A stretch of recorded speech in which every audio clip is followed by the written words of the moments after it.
Minhas negras, bom, vou gravar esse vídeo porque ontem eu elaborei aqui com vocês um pouco do que eu tô sentindo, esse banzo, esse descolamento territorial. E eu fiquei reflexiva o dia inteiro ontem sobre se eu devo me preocupar ou não, se isso é um início de uma depressão, ou o que pode ser, o que possa ser. E eu tenho uma amiga muito querida, a Andreone, que me ouviu, né? Ofereceu ali a escuta. Eu faço terapia, tudo bonitinho, tudo em dia. Mas era aquele momento de aperto mesmo, e ela insistiu, falou: Não, vamos conversar, o que que você tá sentindo? É uma coisa que te paralisa? Qual o efeito disso? É uma coisa que te gera ansiedade, agonia? O que que é? E aí, essas perguntas disparadoras, elas me ajudaram a pensar uma coisa de ontem para hoje, que é: a gente também desaprendeu a ser triste, a ter momentos, não ser, né, porque é muito forte, mas ter momentos de profunda tristeza e descolamento, até para a gente também compreender uma potencial vontade e desejo de viver outros processos. E a Andreone foi tão gentil que ela perguntou assim para mim: Mas essa tristeza, ela tá sendo produtiva? Ela tá te fazendo investigar coisas em você, olhar para você, sentir caminhos novos, possibilidades novas? E eu fiquei, nossa, é verdade, a gente tem uma relação hiper otimista com as coisas e, sobretudo, fomentada por um capitalismo nervoso, né, que está enraizado assim no jeito que a gente pensa, inclusive, sobre essa hiperfelicidade instagramável de rede social, que eu fiquei realmente assim, nossa, é verdade, não tá me paralisando. Só que eu perdi o tato. A questão que me fez pensar foi, tá, mas eu perdi o tato ali, eu perdi o desejo, o tesão. Como é que eu administro isso agora?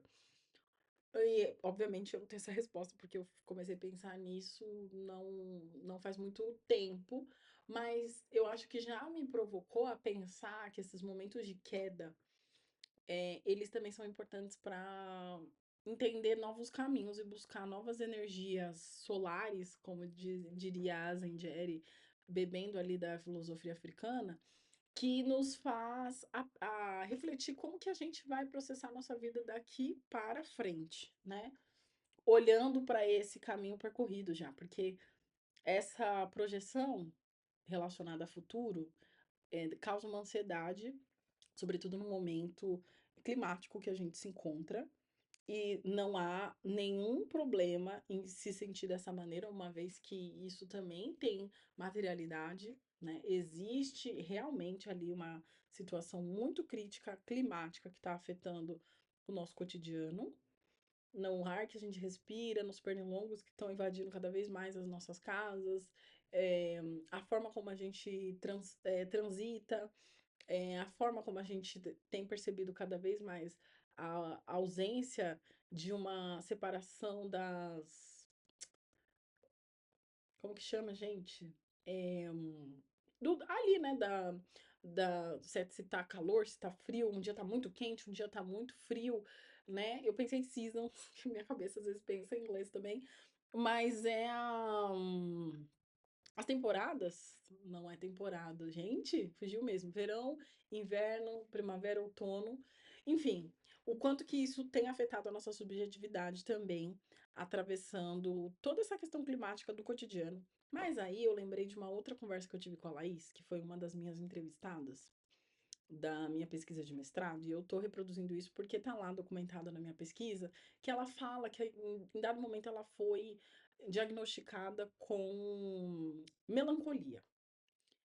E aí ela falou, não é tristeza, é melancolia. Eu fiquei pensando sobre isso, né, ao longo ali da fala dela, depois relendo o texto, e como que as questões não só exteriores, né, como a própria questão climática, o racismo, que massacra a nossa subjetividade. O capitalismo, que também te mostra qual a classe que você pertence. Tudo isso vai causando desespero, agonia, tristeza, angústia.